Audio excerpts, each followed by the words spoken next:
This is the lecture on the analytics of the agriculture-industry relationship in a closed economy. We are looking at a case study of India in that.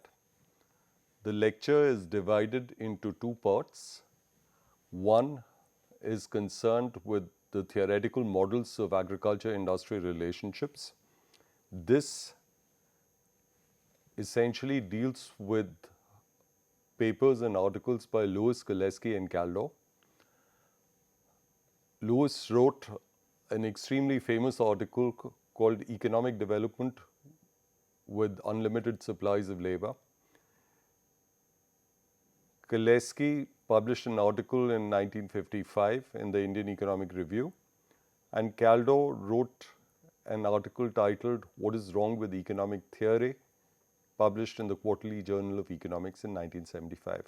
The other part of the lecture, which is not there in terms of slides, but I'll speak about it, is the experience of the Indian economy from the 60s to the 2000s in terms of the relationship between agriculture and industry.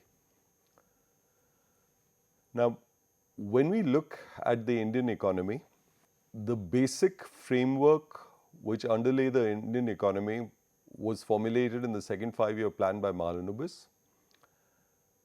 The Mahalanobis model prioritized the capital goods sector. This was done on the basis of the fact that Mahalanobis assumed a closed economy, which entailed that capital goods could not be imported given the inelasticity of exports. To transform savings into investment, we needed a capital goods sector, and Mahalanobis also demonstrated that a priority to the capital goods sector would maximize the rate of consumption in the long run. Now, this prioritization of the capital goods sector implied, at least in the short run, a neglect of the food grain sector or the consumption goods sector.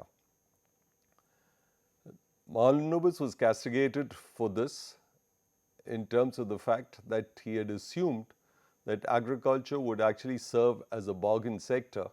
This implied that agricultural output could be increased without too much of an effort at augmenting capital or augmenting productivity of the agricultural sector.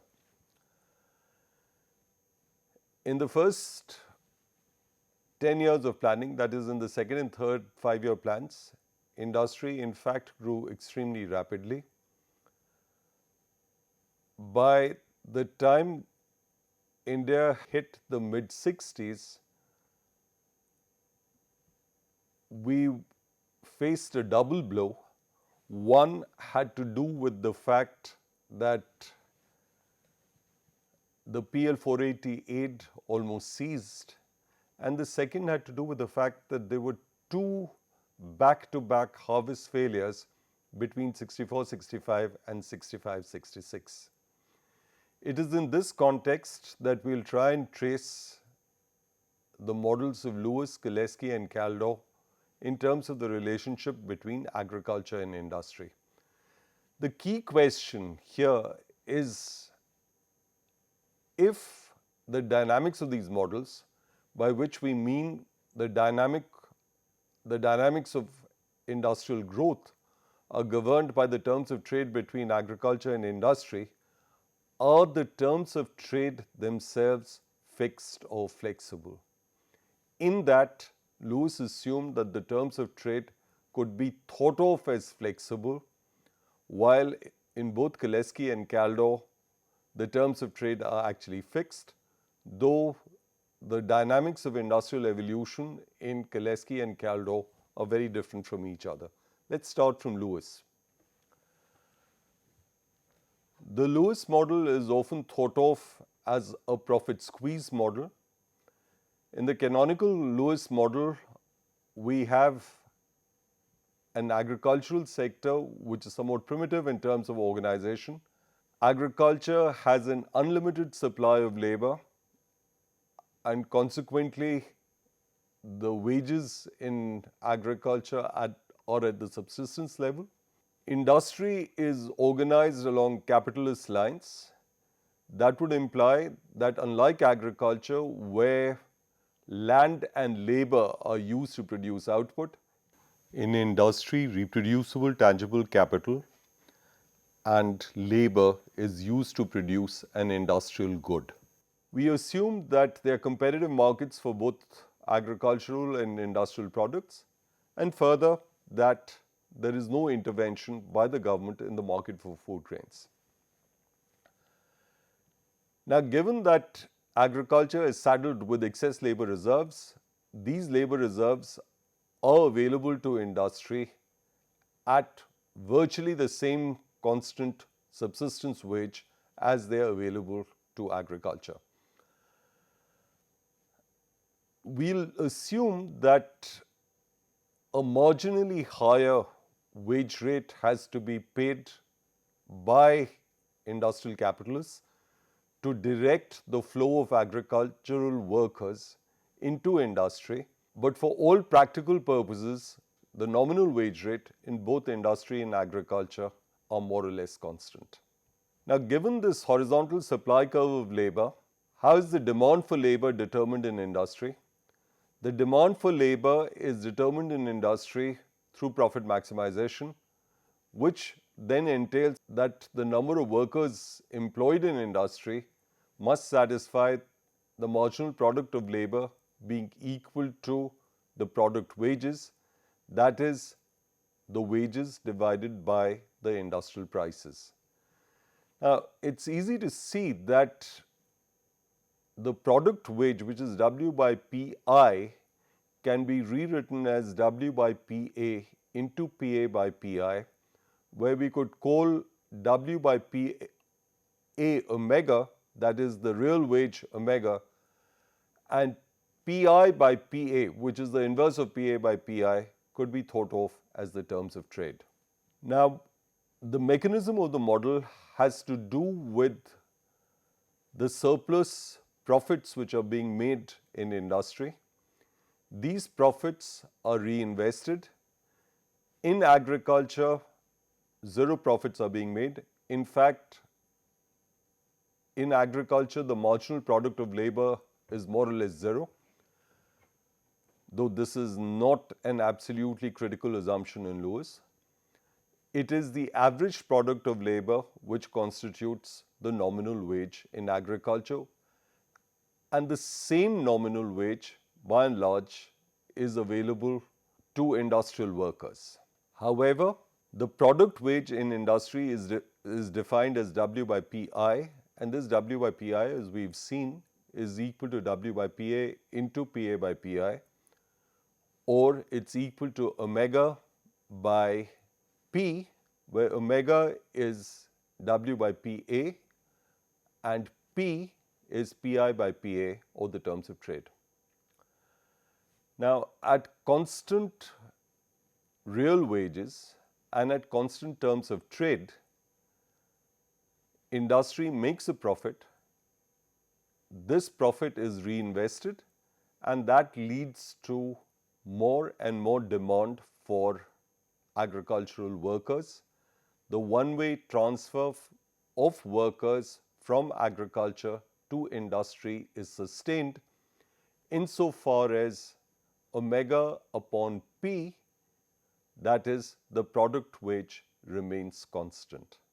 As more and more labor is drawn from agriculture to industry, the entire pool of surplus labor is drained out, and we hit what Lewis called the first Lewisian turning point. Labor would no longer be available at a constant nominal wage because the pool of surplus labor has been drained away. By that point, industry would have actually grown sufficiently, and industrial output would now sustain further growth in national income. But there's a second Lewisian turning point, which is hit if the terms of trade between industry and agriculture, that is PI by PA, turn against industry even before the entire reservoir of labor is exhausted. Now, in this, what we are really saying is that if for some reason PA increases, and PA could increase because of the fact that industrial employment is excessive, PA could increase because of a harvest failure, PA could increase because the government turns the terms of trade in favor of agriculture. For whatever reason, let's say because industrial employment is excessive and therefore that leads to an excess demand for food grains, which leads to an increase in the price of agricultural commodities, given that the food grain prices are actually demand determined, we would have the terms of trade turning against industry. If the terms of trade turn against industry, observe that the product wages, which are W by PI, but in turn equal to W by PA into PA by PI, would actually increase because PA by PI would increase, as we've said that the terms of trade are turning against industry. This increase in W by PI or the product wages would then lead to a fall in savings in the industrial sector.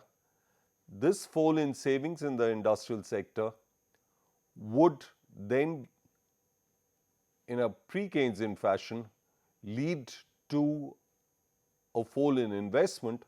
The fall in investment would then scuttle the growth process.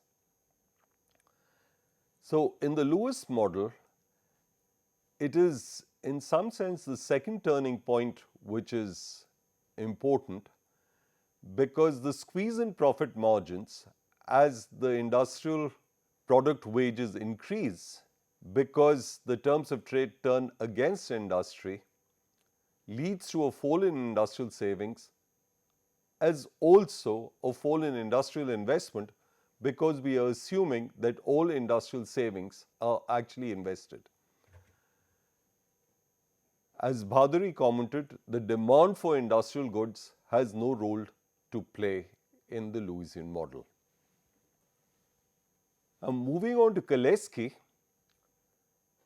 as opposed to Lewis, where the industrial prices were also demand determined, in Cholesky, industrial prices are cost determined insofar as they represent a markup over prime costs. So you can see that industrial prices are a markup over WI/LI, that is, industrial prices are actually 1 plus mu times WI/LI, where WI are the nominal industrial wages, which are the same as the nominal agricultural wages. LI represents the labor requirement per unit of output. Observe that LI is the inverse of labor productivity in industry. Mu is the markup over prime cost, where the prime cost is represented by WI/LI. In both Lewis as well as Cholesky, agricultural prices are demand determined. We can also see that PI upon PA, that is the terms of trade in Cholesky, amount to W times LI into 1 plus mu. Now, if omega is fixed and labor productivity is fixed and the markup mu is also fixed, observe that the terms of trade between agriculture and industry, that is PI upon PA, are also fixed. The entire Lewisian analysis in some sense gets transformed because of cost determined prices in industry. However, the conclusion that Cholesky reached in terms of a wage goods constraint was similar to the one reached by Lewis. Quoting Cholesky, we can conclude that the increase in investment under conditions of inelastic food supply will cause a fall in real wages because of the increase in agricultural prices and will generate an inflationary price wage spiral. Why would it generate an inflationary price wage spiral? Because if agricultural prices increase and the terms of trade between agriculture and industry are fixed, industrial prices also increase. The increase in industrial prices following an increase in agricultural prices, and the increase in agricultural prices essentially occur because of the excessive investment and consequently an excessive employment in industry, would then lead to a stagflationary situation instead of the terms of trade turning against industry. This stagflationary situation could, which Cholesky called a wage price spiral, could then lead to the state cutting back on its investment in industry. Observe that the mechanism in Cholesky is similar to that of Lewis, except for the fact that we are saying that it is inelastic food supply which leads to an increase in agricultural prices because of an excess demand for food grains, which in turn is a consequence of an increase in investment in industry. We are further saying that the terms of trade between industry and agriculture remain fixed. This fixity in the terms of trade, given an increase in agricultural prices, leads to an increase in industrial prices, which then leads to a stagflationary situation and possibly the cutback of industrial investment by the state. Kaldor's analysis is somewhat different. In Kaldor, as in Cholesky, industrial output is demand constrained, and therefore it is industrial output which is the real endogenous variable in this entire model. The terms of trade between agriculture and industry, as in Cholesky, are taken as fixed because industrial prices, again as in Cholesky, are cost determined, while agricultural prices are demand determined. Now, the simplest Kaldor model comes from the paper written in 1975, What is Wrong with Economic Theory? This was a lecture that Kaldor delivered at Harvard University. And what Kaldor said is that if you look at an intersectoral balance between agriculture and industry, then it must be true that the imports by industry must be equal to the exports by industry, and the exports by industry must in turn be equal to the demand by agriculture for industrial products. So, if the imports by industry from agriculture are a fraction of the total industrial output, we get MOI as the total demand by industry for agricultural products. On the other hand, the total demand for industrial products by agriculture is given as dA. If dA is autonomous and for an intersectoral balance we need MOI is equal to dA, then we could write this up as DOI is equal to dA upon M, given that dA is autonomous and M is given, it is industrial output which is the endogenous variable, or it is industrial output which would adjust to the autonomous demand for industrial products by agriculture. This model was reformulated by Bhaduri and Amitav Bose in papers written in 2003 and 2018 respectively. In the Bhaduri model, we have an intersectoral balance where PI represents industrial prices and XIA represents the sales of industrial goods to agriculture. Now, this must at equilibrium be equal to the value of sales by the agricultural sector to industry, and if the agricultural prices are given by PA and the sales by the agricultural sector to industry is given by XAI, we would have PI XIA, which is the total value of sales by industry to agriculture, being equal to PA XAI, which is the total value of sales by agriculture to industry.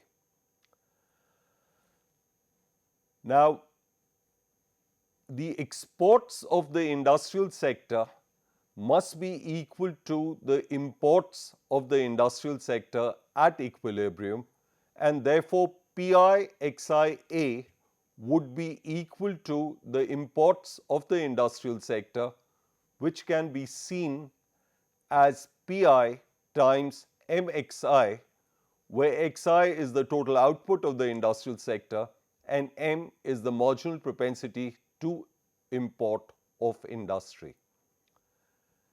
Substituting for PI XIA, we obtain MPI XI is equal to PA XAI, and therefore XI is then equal to P XAI divided by M, where P is the inverse of the terms of trade, or P is equal to PA upon PI. Now, observe here that if XAI is a given, P is a given and M is a given, then the only adjustment variable is really XI. We can see that given P and XAI, that is, if we assume that the sales of agricultural commodities to industry is a given, then this could be thought of 1 upon M could be thought of as the foreign trade multiplier. Another comparative static exercise could be carried out. If XAI were to increase, initially there would be an excess supply of agricultural goods, but by and by what we would have is an increase in demand by agriculture for industrial products. This increase in demand by agriculture for industrial products, given that industry is demand constrained, would lead to an increase in industrial output, and therefore what we can see here is that industrial output depends upon XAI, given that the terms of trade are a constant and M is a constant. Bhaduri amended Kaldor's model a little bit by not denying that the agricultural exports to industry or the marketed surplus of agriculture could well be exogenously determined. Bhaduri emphasized that the agrarian surplus must be realized as purchasing power to serve as effective demand for industrial goods. Now, the quantum of agrarian surplus or the agricultural surplus could well be exogenous, but it must be bought by industry to be realized as effective demand for industrial products. And to be realized as effective demand for industrial products, the agricultural surplus must be bought by industry. Now, if the realized agricultural surplus is indeed the binding constraint, any increase in its magnitude would result in an expansion of industrial output, as we've seen in the last slide. What Bhaduri manages to do is to transform Kaldor's model into a two-sector model with Keynesian trade feedback effects, where the two sectors grow in tandem, reinforcing and reinvigorating each other's growth impulse by resolving each other's potential realization problem. We now come to applications of these particular models in the Indian context. Two facts before we actually come to these applications. The first is that by the mid-60s, the Indian economy faced a double blow. The PL 488, which America was providing, dwindled. This aid was actually in terms of food grains, and India suffered from two monsoon failures in two successive years, 64-65 and 65-66. This led to a trebling of food prices between 61-62 and 73-74.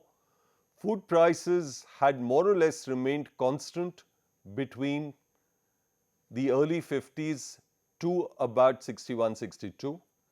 We also find that the wholesale price index with 1961-62 as the base increased almost 2.5 times to 254 by 1973-74.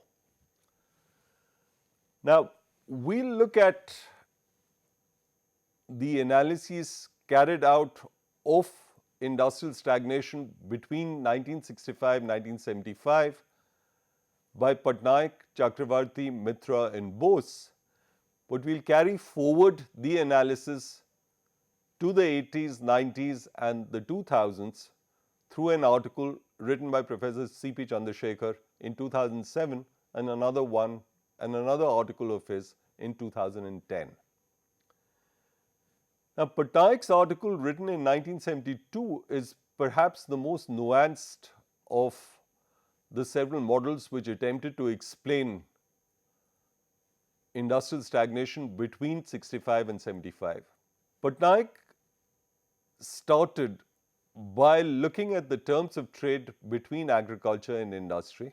The terms of trade between agriculture and industry, Patnaik postulated, depended upon the marketed surplus in agriculture. If because of a drought or a monsoon failure, agricultural prices increased, then that would lead to an increase in W upon PA or the real wages faced by industrial workers. Why would the real wages faced by industrial workers increase? The real wages faced by industrial workers would fall possibly because of two reasons. The marketed surplus could fall, that could lead to an increase in prices and therefore a fall in the real wages faced by industrial workers. Or it could be the case that industrial investment, particularly public industrial investment, increases, that leads to an increase in the demand for food grains. This demand for food grains, given that agricultural prices are demand determined, leads to an increase in PA. The increase in PA then leads to a fall in the real wages W by PA. This fall in real wages constrains the state from further investments, given that the state does not want to alienate the industrial working class. Patnaik's model has been criticized along the following lines. Should it be the case that there is a monsoon failure, we would have an increase in agricultural prices in those particular years. Now, an increase in agricultural prices in years where there are monsoon failures would then lead to a cutback on industrial investment. Why do we have a secular industrial stagnation between 1965 and 75, by which we mean why did industry not grow almost continuously in these 10 years? We could have a cyclical fluctuation in industrial output where the state is induced to cut back on its investment given the increase in agricultural prices and a consequent fall in real wages. But why should we have a secular stagnation in industry? We have a similar model by Professor Amitabh Bose, though the emphasis is somewhat different. In Bose, the analysis is based on lexicographic preferences by industrial workers, first and foremost of any given money wage, industrial workers demand food grains. Now, should food grain prices increase because of harvest failures, it would imply that out of a given money wage, a large proportion of it would then go towards food grains. The residual money wage would not suffice to sustain the demand for industrial necessities. Bose's argument is based on a three-sector model. There is agriculture, there's a sector which produces agricultural commodities, there's another sector which produces industrial necessities, and there is a third sector which produces industrial luxury goods. Bose was criticized for emphasizing the fact that the fall in the demand for industrial necessities could lead to industrial stagnation. It was said that an increase in agricultural prices, which leads to a fall in the residual demand for industrial necessities, should lead to a change in the structure of industrial demand rather than a fall in the level of industrial demand, because the landlords who are witness to an increase in agricultural prices could have compensated for a fall in the demand for industrial necessities by increasing the demand for industrial luxury goods. Chakravarti has a Lewisian model to the extent that a fall in agricultural output leading to an increase in agricultural prices leads to the terms of trade, that is PI by PA, turning in favor of agriculture. Given that the terms of trade turn in favor of agriculture, the product wages, which are defined as W by PI or W by PA into PA by PI, actually increase. This increase occurs because PA by PI has increased while W upon PA remains constant. If the real wages W by PA remain constant and PA by PI increases, we can see that W by PI, which are the product wages of industry, would increase. Should the product wages in industry increase, industrial savings, which are made by industrial capitalists, would get squeezed. This profit squeeze then leads to a fall in industrial investment and a consequent industrial stagnation. Chakravarti was basing himself on data on terms of trade provided by Thamrajakshi.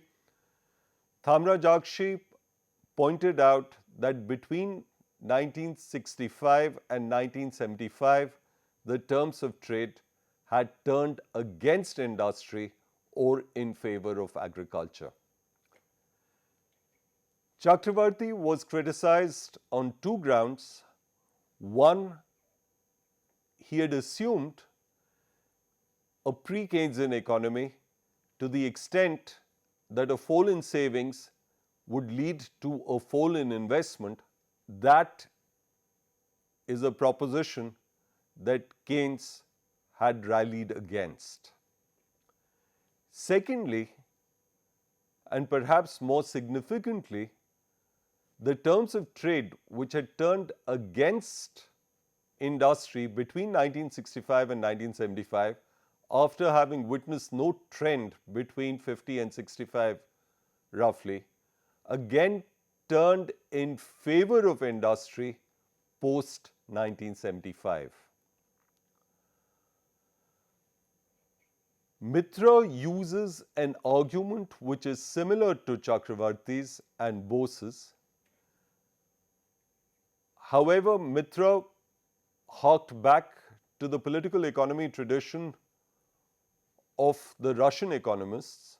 Really, the debate between Bukharin and Preobrazhensky, which had occurred in the 1920s. Preobrazhensky, in his book The New Economics, had written that the terms of trade should be turned against agriculture by a monopolized state industrial sector so that a larger volume of resources could be funneled towards the expansion of industry. This had been criticized by Bukharin by saying that agriculture workers or agricultural peasants had the option of completely withdrawing from the market if the terms of trade were turned against agriculture. Mitra emphasized the fact that the state, in collusion with the landlords, had turned the terms of trade against agriculture. Consequently, PI by PA, the terms of trade were turned in favor of agriculture or against industry. This,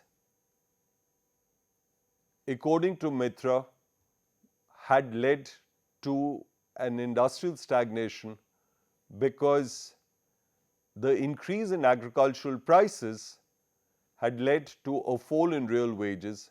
This fall in real wages then led to a squeeze in the demand for industrial products. The analysis which had been carried out by these four economists explained cyclical downturns and upturns in industrial activity. It was said that they could not explain a secular downturn in industry which had occurred for the entire period between 1965 and 1975. Two explanations were actually offered which buttressed the analyses of Patnaik, Chakravarti, Mitra and Bose. One was that the minimum support price from the late 60s, the minimum support prices for agriculture from the late 60s, in a sense, formed a floor real wage in favor of agricultural prices. Now, given that the floor agricultural prices were such that the real wages would then obviously be squeezed because W by PA declined as PA kept increasing, this then would lead to either a fall in the demand for industrial products or the state cutting back on its investment. The state cutting back on its investment was an important argument because any shortfall in demand because of a decline in demand by industrial workers for industrial necessities could have been made up by the state. The state itself or state investment was choked because the state did not want to alienate the industrial working class through a fall in the real wages faced by the industrial working class, that is, a fall in W by PA because of an increase in agricultural prices. This increase in agricultural prices from the late 60s was actually a political economy decision to the extent that the minimum support prices almost inevitably increased. The disproportionality between agriculture and industry, that is, the fact that the marketed surplus from agriculture was more or less autonomous or depended on the monsoons, this was sorted out by the Indian state through the initiation of the Green Revolution by the late 60s and the early 70s. A regime of high-yielding variety seeds, irrigation, and NPK fertilizers led to a massive increase in agricultural productivity, and for some time the wage goods constraint, as emphasized by Cholesky, was no longer binding. By the mid-80s, the situation had changed that the terms of trade right from 1981-82 to almost 1998-1999 turned against agriculture. Why did this disproportionality crisis not occur at that in this entire phase of the 80s and the 90s? The substantive difference between the pre-80s and the post-80s phase is that the Indian economy had opened up by the 80s. This opening up in the 80s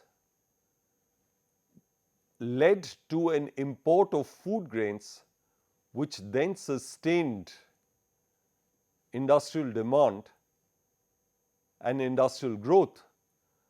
This import of food grains was financed by borrowing from international commercial banks, which finally led to the balance of payments crisis in the beginning of the 90s.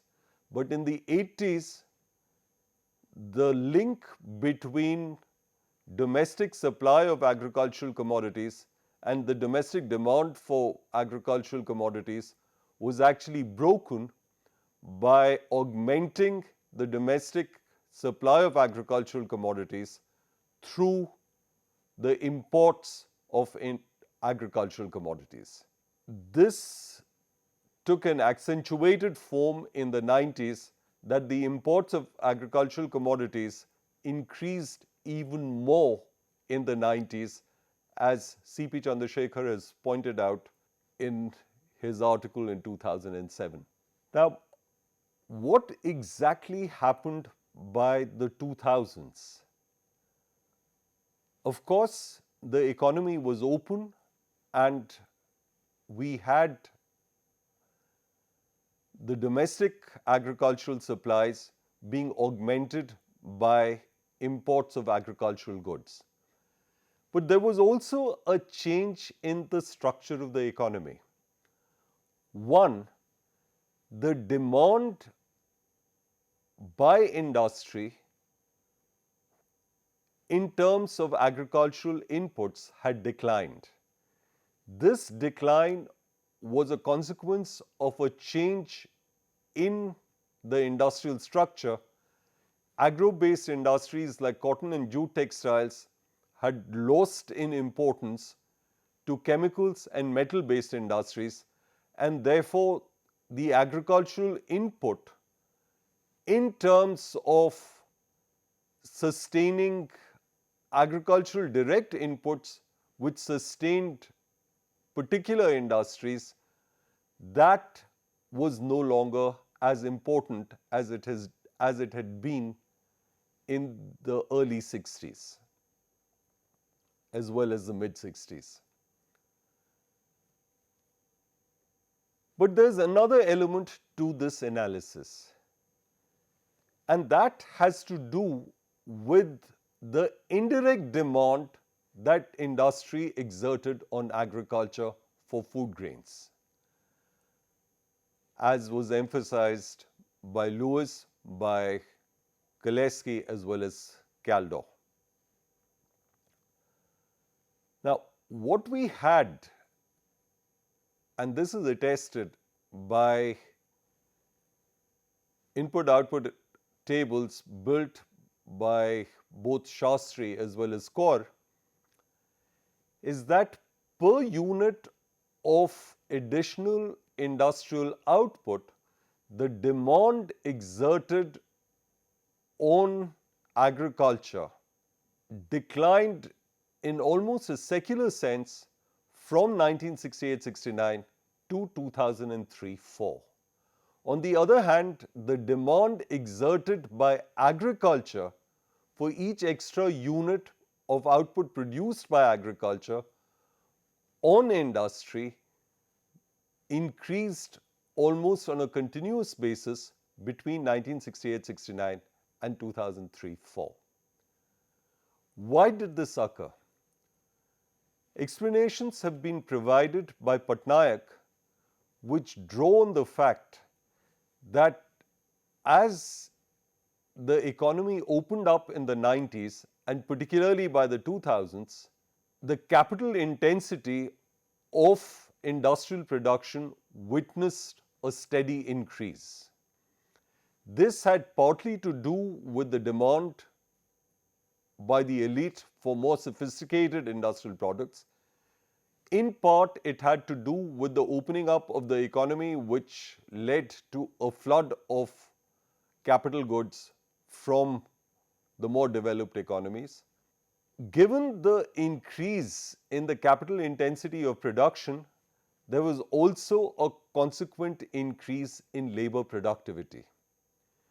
The increase in labor productivity then implied that the increase in output was not matched by a commensurate increase in employment, because much of the increase in output now was because of an increase in labor productivity.